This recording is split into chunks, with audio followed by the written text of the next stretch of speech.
na Jesus yankasa ka kire Christopher so peso ye yi a wuji sikadura wonya bone ye wuji sikadura wonya dan wonya bone papa sikaduro wo fa nkwa bone so ye yi a wonya bone Jesus Christ it's in the Bible, the Son of God. It's in the Bible. Yes, man, no, didn't it's in the Bible. Bra, me to me na ma chosie. Wait there, hidden secret to power. Yes. Jesus no, oni Moses nyina omo ye nuafo. Jesus Christ was oni Moses omo ye nuafo. Bra, me pato mo ma me Bible na me be Bible no. Angel of what? We are very powerful. Me angel na Moses edi ye adwuma. Sa angel na edi machi. Wow. Your friend Archangel Metatron. Archangel Metatron. We any sa Bible we mu. Archangel Metatron. Into Moses apart from Nyame no asan. Aka TV, the internet the bro. Subscribe for more. Yo, ebusian for many one and only major one and then they atenase. Ni atenase osusu hwehwemu mu. Eja enu echi ena papa be kire say Nyankopon obo ne so bo na asase no oye bosum na ne doba Yesu Kristo osuma ne ba asase so oye bosum ba na asemwe abe controversial papa ntende papa tenancy ye beto aso ya to ni dwumade no hidden secret.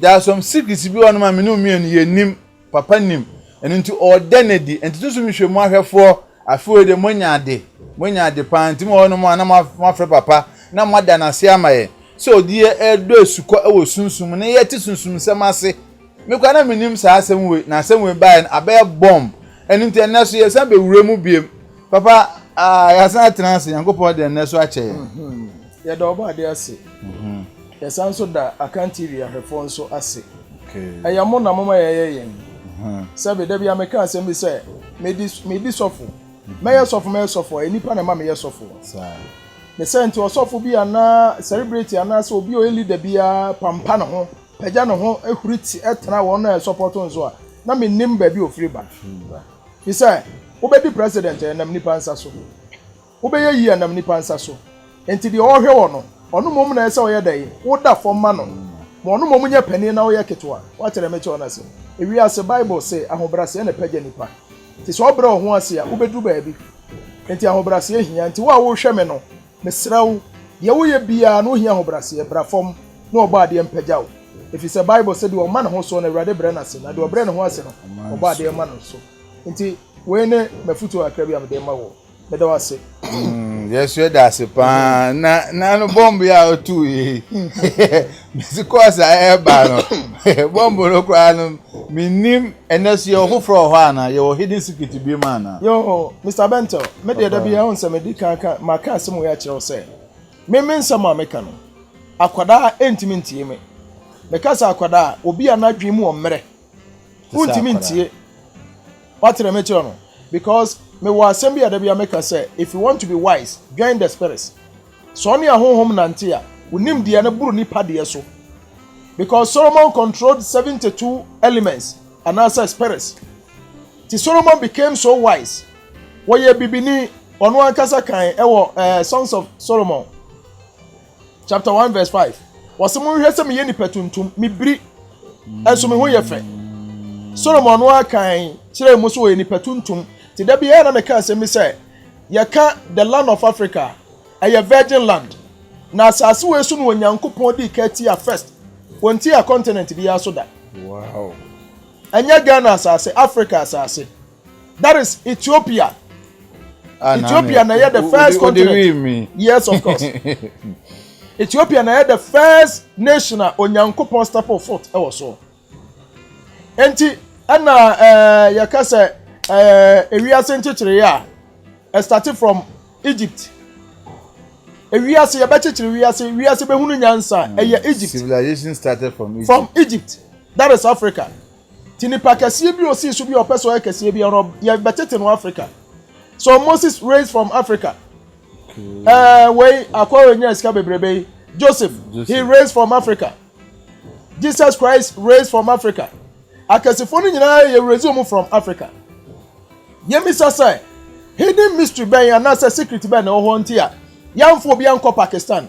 yamfana nko America that time po de na America ni ho India na no me say na black India so anasa Asian countries identity yamfa mu bia nko ne do mu ba Africa means say there are secrets in the blacks anu na ni panti ase ti da bia meka asem bia me say Africa mo me mbosto ye ho ne anyi ye ho ni ye ne enya mema we are the first creation in terms of humanity Abuwa che nipa.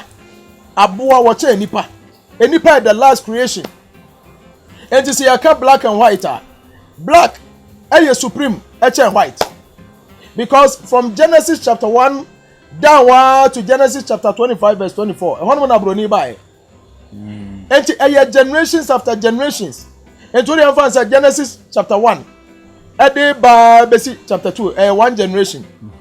Genesis chapter 2 and Kosi 3 2 generations. Generation be also 100 years.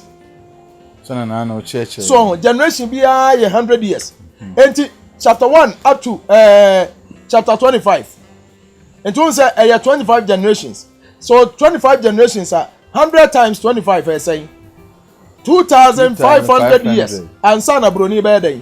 Ebeba eno kura bi say guso because Genesis 25 verse 24 and Genesis 25 verse 1 so point 24 okay and bibini che broni by far adentine ya na yakase bibia broni na de by enya no kure omo de imitation hwa yakaka abrante bi no osom ofri Ethiopia no okosom nyame ewo Israel na da bia wo ye ponko te sa abobo ya I'm fine cat.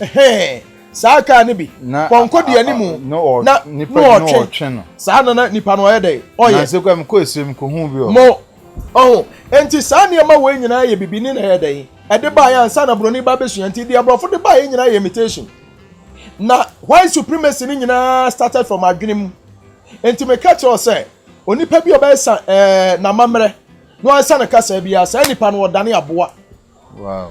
Ade bi ekuta obi ya so tenase mu obi bese wadwen say ade na ye bone a me pa cha ubedane aboa hwe according to me nyina masem no meba asem no mu na me be bie ensem ani ye be bo awuram fast ye be bo awuram ti asem ye according to Micah chapter 4 verse 5 was say amanama ni nyina nante wo nyamedin mu ti kan hu say Bible na ekuta na de breye no eye Israel for amamre Israel for ya kan say Israel for nyame enkofuko bi amamre ene de abrese ye me ka amamre ni mpodi amamre ni ya bibifo amamre amamre ni ya bibifo amamre ba nyame no orezi anase oreni wo sa Bible no no eye Israel nyame ho asem ne ye kan no na sabe say Mr. Bentel sanana kufo ado obesi apaso ana obegina apaso no wo ka presidency we are so be president bi eja wono David we president ho on said it here anya ko mbo obi kredin ka mbo obi din obetiro so ono nanim na chi obi ani ho enti Israel nyame kasa no opeso o kire mu se nanim na chi obi anya dan Israel nyame kasa mo okay osa ka kire ne man se e wo Deuteronomy o se mo nka hu se nante amene mo nam no me yemu kunu ana mo so me yeme yire se mu firi mechi kosum nyame foforo bi a metwema so na me nyankopon ni nkumfu a metwe no nkunu afa emma so ti asem yo wo se I want to aso wo se de metwe enipa so I want to aso me ensa ne nan metwe fa emma so kosi agya so enti fourth generation enti se izu anyame mfom no o de be chewa this take 400 years wow masa wo ye entity bi a wo ye very powerful we are very great ono onwuru nche we ya ne boni obekun we ya ne boni obekun na ono na dua ne odi nipa o say di aboa Israel nyame God of Israel odi nipa no o say di aboa enti ne som no enye bi na Christianity ya som no me ba me de ne say me say I have a mandate me wa 5 years mandate to turn the hearts of the youth into their gods.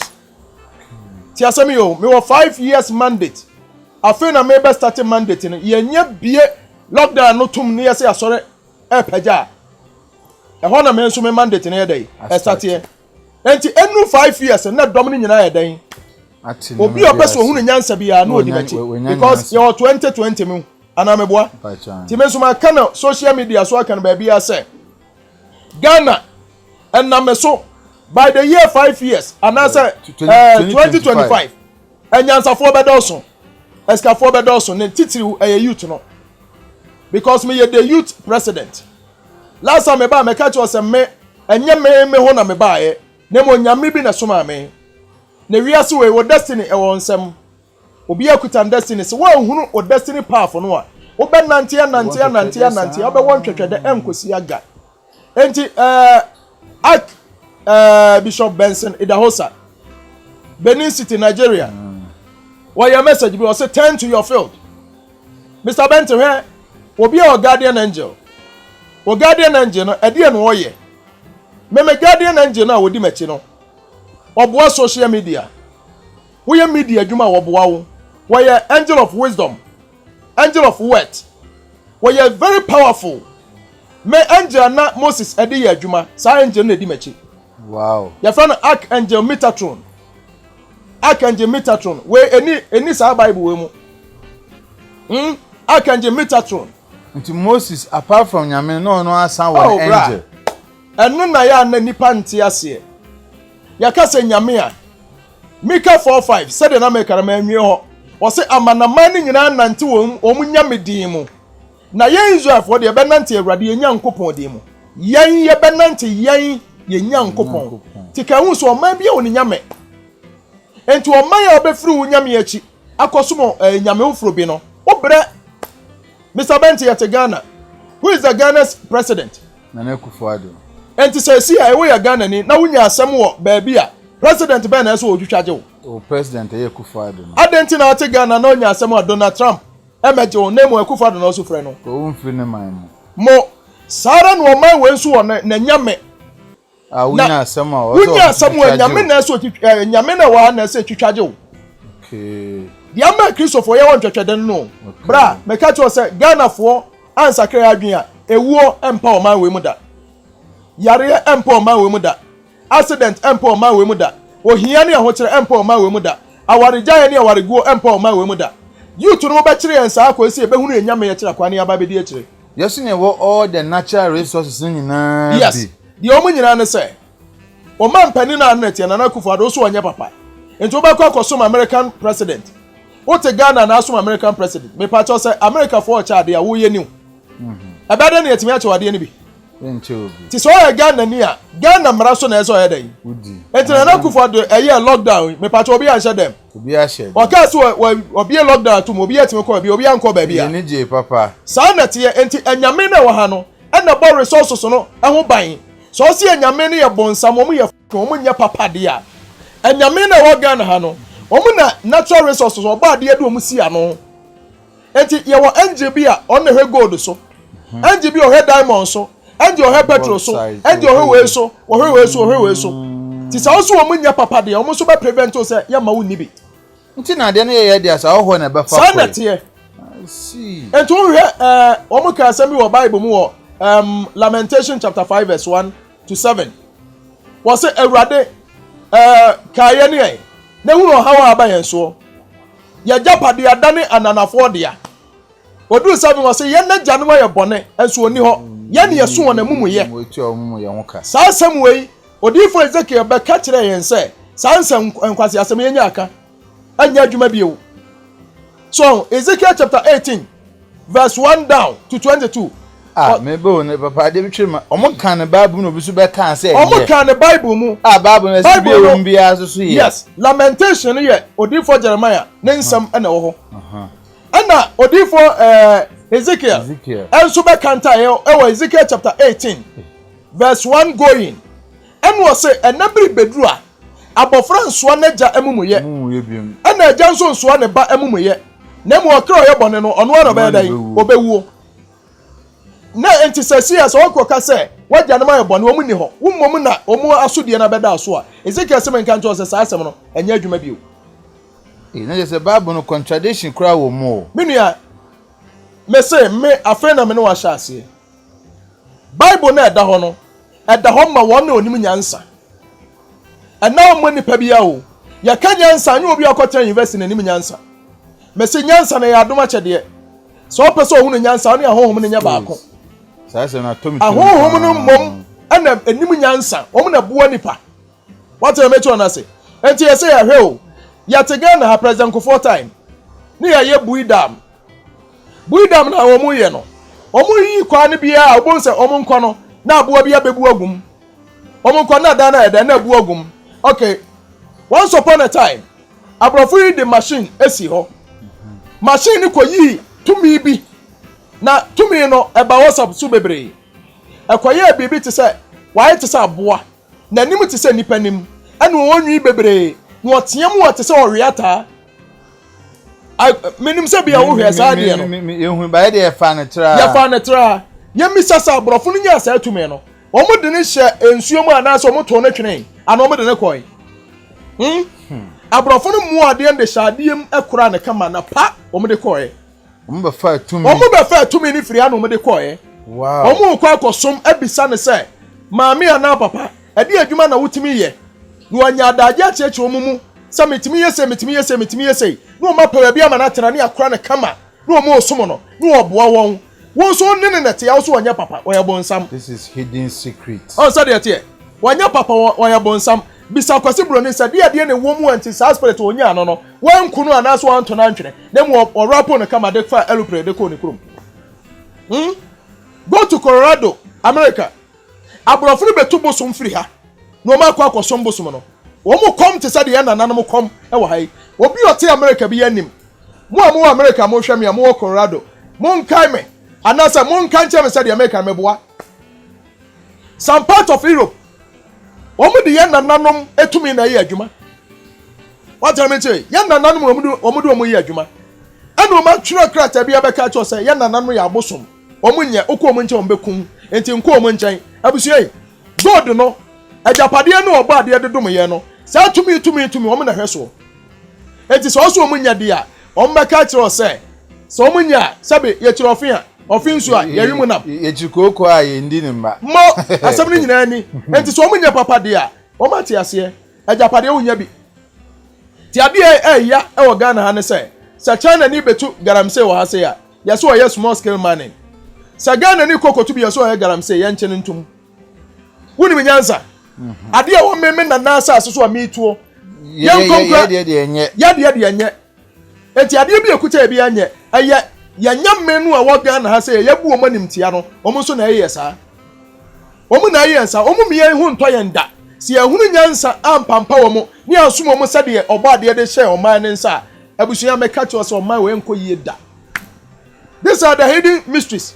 Very yes so say nipa nyina tie na nsem bi wo hanu won say Christology no age ni pati mo me ye Christo ni me ye Christo ni bra me preach about 19 years the same trend na me so me ye dai me nam so me kuti anyame no me twabo wo mo me yi wo mo say na a kire yi a honhom ba me so I had an encounter to meet a certain spirit na me se wo ya bonsam me mpenasem papa onu na onu me nante ye ene wo cheche me ne ma onu na ma me hunu me guardian angel Metatron ana me ko hu me ankasa me angel odi machi hwa angel bia wo ne ga wo ne de ya kana say ne archangel ne adamfo da bi nya adamfo te sa na nado wo ya president nya ne bambofo tie na nado ya president ne nsi anamo ne wan ebi advice so on said it here enti say be ba regional mo sanate enti me guardian angel no your friend angel Metatron oni pa bia ya ba wo April 21st to April 24th bia o guardian angel your friend angel Akia and archangel your friend angel Metatron obi ya ba wo April 21st to 24th bia no o guardian angel mabodi ndi ya che no me ye April born what am I che no enti oni pa bi oba wi ase bi ase what say ase obi ya wo guardian angel your friend say that is a hidden mysteries yes so say ni pa nyina hwe kire papa so wonu sa ne ma we ameka cho say ye de wonya bi da wontimi nye ye da enti say guardian angel na pra de ma ye oh yes of course he odi osoro for pop be kan asem bi was said yes say esi bomb pie or kan romance said yes say yen yesi bomb pie kura yenim na mo se ye bom pa ya honhom ne de opinion eni kabea edi boa ye mpa ibom ada no won kasa mpa ibo no ko direct mpa ibo ntimi ko nyame anim direct da papa na santen he krot ye wo pese ko hu santen de wasem ko to ne wo betima akohia nana pefe se nana me and you never this so obi so to pese ko twedi ampo nyankopon nanim a once na angels ne bi so awoboa anya adwuma ti ana Christopher ko sha so dem ni edede yesu papa mami mi saw ya teacher patra ha nana santen he temenhia bent wanya problem ubetimi atena say afra nana santen nana mesro bra manya problem teacher patra nana bra beboa me possible this asem no kwa ndu asiampo na on say de tie nana no wante wo case wono kro wante so obi kura ka no ho asem sesi America say nemo so pesa nana to nka me pa cho kro ma ye ni ohene wo ha wo do asem koda wo hene ebi akro mu ha ye kura ne pedigree enu nana nim ono so bebo ohene ha ono so owo nanim no ono so resist akọ say wasem ne kwa koto otumfo anim sa na nyankopon amamu no etie wontimi sore preko pesa me ko otumfo anim ana me ko nana do anim ubowura na office house nana me amini o me ne bente no maba enti nana masem ni possible sir enti sadi oni yesibu yaman anase yesi yi dwumade e wa asase so an sa na onyankopon so ayedai aisha because so obo oni pa bia se ne suban enne nse so ti sadi onyankopon si hye ne nema na sa na asase so ya aisha no pepepe ti so oni pa bia anti ase ya me pa cho obebom pa ye 100 days nyame wonti wo case e ba se wu obewu yes onya obi a obekọ na nim dia to the wrong way ya the far wrong way asofo na kire se obom pa ya enu ase shewpiem bo Yesu din na Yesu beba enye possible Jesus Christ he is a king wa ya king direct king so ntimi sore mba lay person bi afie what am I saying no so wona otu ana just wona otu ana ma na wo so ntimi ntu ana ma nkopie king nanim straight sir yes offer the subordinate so enti no ohene bia na santene wo ahemfo akese ena ba ahemfo akese no ase no wo mo so twa sane sa ba beti odikuro so ti kuro bi wonu aye wo ohene bia efra no odikuro wonu odikuro no so kura keke kuro no so nko a na henie na entra ne kuro ne nkoduru ka akwam apart from ne kuro mo no na henie ne nko ba bia biu ya fra no odikuro ene wo sa kuro no a ya wo kronti here ya wo kronti here wonna kuro ne tinyina ya dai ehya ne nsa ya oni fa here ya obenkum here ya wo chacha here empabo here ne hwahwai adentina sa ne ma we nyina twa here no ho hia enti je so onya asem na no akopi here nanim direct ya nya ne sa tinya me soma ya amamre aya from one state to another sa na nya me soma tie enti se mika aka cho se o ma bia oni nya me a ye mi sasa ganu ye nya me na one de he ana anyame no so nya ba akopɛ anyame no dɔɔso Bible na nkasa aboa ye Psalm 82 verse 1 wɔse onyankopɔn gina wɔse onyankopɔn gina nyankopɔn asafom ebu wɔse wɔ hedai wo bu me pa cho man Bible obu aten obu anyame na ten mo onyankopɔn gina nyankopɔn asafom obu anyame na ten etu onyankopɔn be na gina nyame asafom na nyame be no ka ho asɛm no God of Israel so can Deuteronomy catch us say enya nyame foforo bi nyadan enka me ho enya nyame foforo bi means say nyame ni bi yedan e wo ho to asem me de me ye nyame a metwe no nkunu me ye jealous God ento ko fa nyame bi be bata me ho a me no benya case anu ana me hwe abrante bi o say friend no demon breaker demon breaker also okoda prison adentira also spirit ni bebre anu ote owura bi o kuma se ya me mmoni din ote nasem anu oye se the spirit wo bekwa akopa bi okwaje sa spirit ne de bai okwaje bai anu okonya problem adentira o se the spirit na okuta omo no mo se sa hohom no a ode o ma beka ho no omo ntimi ne ntere enti asasa nko de sa spirit ne sa dai ekona nko ne wo mu ono omo te no etena nanso ampere enti conflict si wo hohom mu ahohom ne ahohom ne ye dai enya conflict na sabe mpani se sa asummienu eko okwa ya ase a enua ne na haba na hedai ehuna mane enti so wo enamoso ma ho mienu oko wo ho a me pa cho the end result so ane say it will take to j enti he ahom mo ti say yen bento mpani se ensu odowo ana ko hinam ti say me no wo a mentimi ma nchen anye nipa bia so na betim na fa adamfo enti saa na honhom no so ye dai etie ahonhom ni bi wo ho mpa nipa ahonhom ni bi wo ho nsere ahonhom ni bi amfa mfiri uti anaso won so beti obi Moses mra honhom ni bi so dwo omo ti se nipa ya wotire anye na akoto honhom moni mu a ebi ana spirit a obefa no opema wo so be rema senti na asofo no bebre wo yire no wo rema but who ni so enyame nipa who so enyame nipa but won timi nya ma pe enye ono a spirit na wo afa no no dia otimi ye no no spirit bi won mo fa otimi ma akokọ ware ahyawo ebi na sa odifo we Hosea ni nyame odi na chika ten so onko ware ahyawo ni ba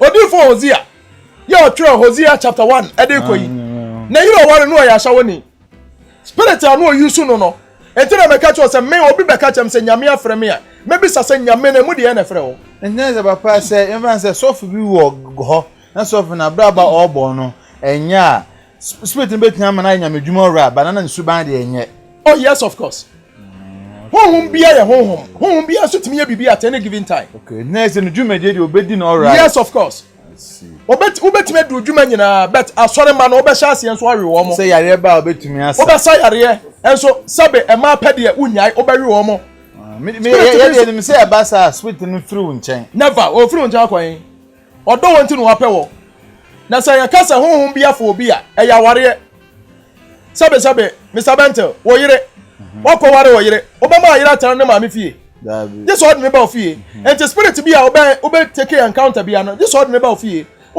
a wawa no na nya honhom a ware ese bia meda ho na spirit na beto ahyem no no meda ente saa ba ya pam na down ni saa spirit ni me no entem enti so mistake no a what betray the trust ono ansa no no be nante no kire na tiwade me die ni mepe we mempe what am I no ade we mempe enti adade we be yeme no saa da no what betray me trust eni pa ni bebre nso ho a wo so ahwe me hwe se be yesa mpa be yesa hwa spirit bi enyame enti na samete to wo se nyankopon gina nyankopon asafo mu ebu enyame natan enyame mu de na waka ho asem no wo kasa wi na sabre na God of Israel na kasa na enyame aka wo wi ase nyina enso ete wo no mutie God of Israel so na bo so ni asase a wo be wie no o kenka samete to no wo ba be wie no wo se animonyam nyina yo so nyankopon dia woni ye fa animonyam ma no enti me pesa me cho se nyame na esum no ye all source ni mu na de pa ene ade boni nyina ye dai efri ba na nyame no ye bo mu din God of Israel wo hunu nyankopon da ana so wo hunu oba de da wonu we nyame ene ye wo oba de na all source wo ya mframa obi mfa na nya dai enhu no supreme na nkasa ho God of Israel o kana semu wo se mi obi hu manim ntrase obi hu manim bi obewu. It's in the Bible again. What say Israel empanimfo ni nyankopon kotra se opepo bi su kodidi. Nyame ba na waka na wasem. Bible so obi hu manim ntrase. Na je se nya ono a. Me say me de anyame ho asem baba be ka kire wo. Ama Ghana fo ni ahafo nyina hu se nsem America no it's in the Bible. Da bia me kama asem a me se me nkoka abosomfi asem. Menya konfo. E na me nka Islam asem menya kramoni. Na mom Bible no eda ho no a Christopher won twatwada yenhunu ayesu ntu dia de ma yenti yehwinti wo so enti wo kenkai Luke chapter 2 verse number I think 28 wo papa bi a friend Simon wo she Yesu Kristo ho nkom no wo de kaka wo se sa bofra we ni edna su ama awiase nipa bebre ahwease ene won sɔre wa ya abuo bi a enipa bebre ba hwinti wo no so no ma hwease bebre nso ba hwe no so no ma ayedan asɔre enti Jesus na ye bo ne die no nipa bebre sum no enya amane bebre nso sum no enya ade how will you know say wo sum na enya ade anu ntin na sese ade bia na se oba mpanimfo nkyɛn ne e kyerɛ wo ne amani so dia asofo no hyɛ da mu o mo ye ne de bra wono wo hu se excuse my language and now asofo no hu se asafo ma na gimi ye hu yase ya gimi fo enti bra me no tie yi saminu di nkomo akra bi na mu so adwen wo fam a me preach ya kyerɛ wo Bible so ya bone ya bekɔ bonsam dem we ya papa bekɔ heaven there is no heaven there is no hell ayi akɔ we demon we Lucifer one your friend hell Ni dia de friend your friend Helen. And to me na kwasi broni a polishing was say your wade be a friend hell. So who can carry Bible na kodru Helen la. E Lucifer din wo Lucifer can upon that they will say I am the morning star. Jesus Christ abeka revelation will say I am the morning star. And they say which is which? Yeah. Lucifer we demon no was say many adetia nsroma. Yesu Kristo ye nyankopon ba no was say many adetia nsroma nti emu de na emfa. Lucifer so di ka ba ansa na Jesus e ba. And the Lucifer beka ye. And they waka say the Jesus ka imitation. Osuya Lucifer. Na Jesus ye ankasa ka kire Kristo for so person ye yi a. Uji skadura onya bone. Ye. Woji sikadura wonya dai wonya bone papa sikaduro wo fa nkwa bone so ye yi a wonya bone Jesus Christ it's in the Bible, the Son of God, it's in the Bible, yes man no dey ni moja abedua it's in the Bible bra me tumira no ma che osie hidden secret power. Yes Jesus no oni Moses nyina mo ye nuafo Jesus Christ was oni Moses o mo ye nuafo bra me pato mo ma me Bible na me me be Bible no. Mike, my Bible, na mo. Me catch us here. Nyamedwuma e spirit. Nyamedwuma e spirit. Ento obi timi kwatra Bible school. 3 months was me yesofo. We are just beating about the bush. 3 months so yesofo sesai. Obada no what yesofo man ayi. Nyamedwuma se nyame mfre wa masa forget. Enti na sofo timi kwari ma. Yase sofo akwanyim wei. Sofo obi afaso. Masa Uni mushu na so. Ana fada bia kofa ikrai ka sha ne minim na okodin samane yase asofo onye. Woni musofo. Osofo bi ba ya friend Isaiah. Isaiah o Bible mu. Wo bodam san ede anamohunu so wo the preach sa. Odi for Isaiah. Your friend the mad prophet. No bodam. No to say in the name. In the name wo ye. San what here. Wo bodam wo the dam ekasa sa so enananu asem e Bible mu. Okay, guys, I'm going to Isaiah. Need someone can you da kwanum. Enti nyamedwuma nya Bible school asem. Aso bi ho amedi ho yaw. Aso bi te Pentecost. First na nkomo de nyame honhom na yedan. Eye adwuma nti Galatians be ka asem bi. Wo say o ka asem bi wo Galatians 5:4. Wo say mo de honhom na sha ase. Afa mo de honam na yedan. Etwa. Wo say Galatians 4 ya muni tire. Mo wotire anka mo mfa honhom nhyase na mo mfa honam nyadai and now ye enipa wo ye young man now cross 35 no anya fast ankodi Pentecost sofo now kodi 40 years ukoni ebisa so wanya mfie so manya 40 years we ka cho se masa wobro so and na sofo dia ye di ne Pentecost aso dem no adon nyaduma time da ho bantu me ka cho se sofo ne da nipa me dia me say me I was sent by a God. Enti no kura hidden secret eniyama wo ho a ese nipa nyina hu no eno so na mebie bra hwa Moses ni nyankopon nante Moses benya 120 years Bible say na ho odin so ohwan na ni so anya ne kusuda Moses ye nyame adwuma sa ko nse nyame no ne nam sa achi ne ku no ero so ye nyame adwuma sa ko nse won so ye de wo wuye Jesus Christ be nyame adwuma ko so won so ye de wo wuye Peter mu nyina ye nyame adwuma Paul so be ye nyamedwuma nya 120 years. Paul nya 120 wo ba kokora ansa no edai. Wo wo. On say there.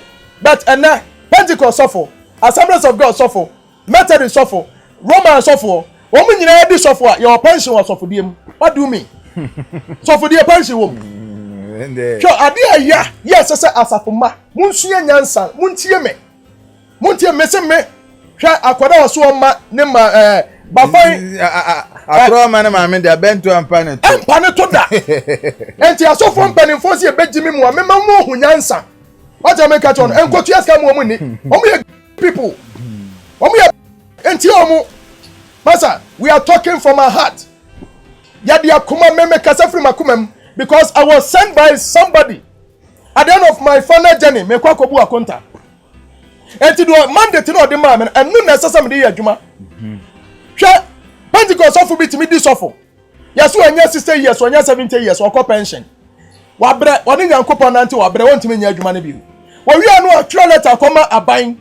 I catch your buy some assuming your me, my co pension to Abama Medumania. Now, bad not to board to be so. Nipa was so abra, and so I tell you, your home. No, you're not to board. Peace council, peace council. I don't put a peace council and put your infant say, I ask for the new. Okay. Why you say aban ma adwumanya? Afa aban ma me wey ma me ambassador. Ebere bi metie CS wo general secretary. Me kwatra ne preach ya say bra. San mu say pa no mo kachira wo mo manu a. Wo mo jimi say egu aso dem. In fact metie ase ante. So for begina wo preach. Ana metie kuma say na me so ayi mortar ansa na me yira didi me ko nkran se nyankopon madom me si me fie me si ye no me calculate ho ka me boka 15 billion. Wow. 15 billion. Onya sika no wo he. Bra 15 billion no wa yi dan kora ba ko te say dan ti mu yi eno ode ne court wa sense dan mu na aye ma ti court ni bi wo kora wo nim so won hye ti court na sense ho no ma memu abahura amemu na tutu ento oso ko check ni court no o check ye no na emu 6 asai emu na tutu asai ho no ama esai na sorry back to ho enti wa ye no ka che na ye no se ye hani me court yi hwese nsia se na ye so jai na enti obi ba bro bi ahyem Sunday across so na obi di court ma 12 ya dia be sha mensem afa na aso ma bu ya nsem say ya ye bishop me hwedi na me say enya nwanwa enti no omu ya no ma ka chem say one man church for no one man church pastor say omu nya papa say say na tie wa mo odin aso bi ase one man say sanete wo di ka bu odin no ka cho say ye nya papa enti ni pa ne tena na ase na nkoyi a opeyedi anu wa hwe one man church pastor chi obaji yedi ni free ase ya owi anu akogina Oma saw them no akodi adanse. We enye Jimmy. Me dey me nsam no me nka ni pasam o. Ti me nsam a meka no. Sadia na John the Baptist wo preach no. Bra. Me line no sa na etie. Wo patie mo mpenso agyan. Wo ko so ba fam so humi abahwe me. Bra me ka kire. Yen wura ho no because sa Yesu asem na wo kan hwe masu sa sika du. Mapa apamda dem. Me pesa me kire wi asese. Jesus Christ, ni nua ni Moses. Because Moses can say be Deuteronomy say, and nebri beba, onyankopon be yi onipa bi afri mu ankasa mu nua no mu. Ete say me Moses. Ti asem yo ete say hwan? Me